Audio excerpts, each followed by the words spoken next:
20 ఏళ్ల క్రితం లెఫ్టినెంట్ రామ్ నాకు ఒక బాధ్యత అప్పగించాడు. ఈ ఉత్తరం సీతామహాలక్ష్మికి నువ్వే చేర్చాలి.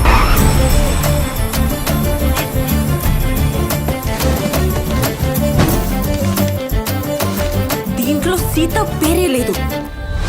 సీతా మహాలక్ష్మి అనే పేరుతో భూత భవిష్యత్ వర్తమాన కాలాల్లో ఎవరూ లేరు. సీతని ఎలా పట్టుకోవాలి? నాకు ఇంకా 10 days టైం ఉంది. రామ్ గురించి తెలిస్తే సీతని పట్టుకోవడం easy. Lieutenant Ram, Madras regiment, service year 1965.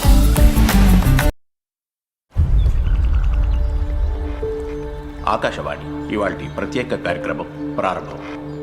Lieutenant Ram నిన్నే నాకు పరిచయమైన పేరు. కాశ్మీర్ కొండల్లో పహారా కాస్తున్న ఒక ఒంటరి సైనికుడు. తనకు మాట్లాడడానికి ఓ కుటుంబం, కనీసం ఉత్తరం రాయడానికి ఒక పరిచయం కూడా లేదన్న విషయం నిన్నే నాకు తెలిసింది.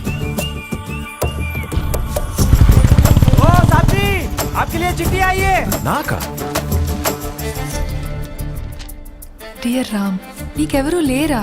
ఈ అబద్ధాలు ఎక్కడ నేర్చుకున్నావయ్యా కొత్తగా? ఇంట్లో తాళి కట్టిన భార్య ఉందని పూర్తిగా మర్చిపోయినట్టున్నావు. నిన్నే గుర్తు చేసుకుంటూ నీ భార్య సీతామహాలక్ష్మి. సీత, ఎవరు నువ్వు?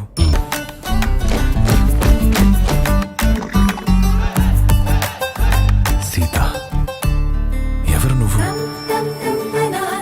ఖత్తర్ నాకుంది. బానే ఉంది కదయ్యా. 4 మాటలు పోగేసి ఉత్తరం రాస్తే కాశ్మీర్ని మంచు కొదిలేసి వస్తారా? నా పాటకు నేను అనాథాల బతికేస్తుంటే ఉత్తరాలు రాసి ఇబ్బంది పెట్టిందే కాకుండా దారి ఖర్చులు ఇస్తానంటాం న్యాయమా? 1964 కూడా ఇట్లనే అవుతుండేనా? ఏమే సీత,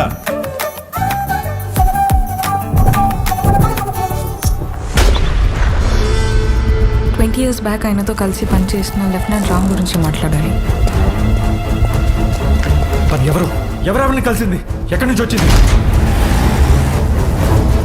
ఈ లెటర్ సీతకి ఇవ్వాలి. 20 ఏళ్ళైంది పేర్లు విని. ఆ కథలో ఎదురు చూస్తున్న మనిషి వచ్చారా లేక?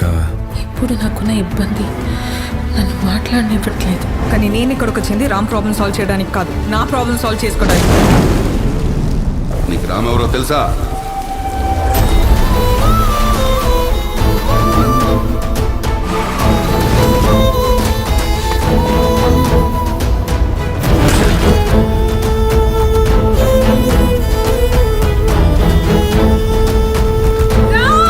నేనింకా అనాథని కాదు కదా.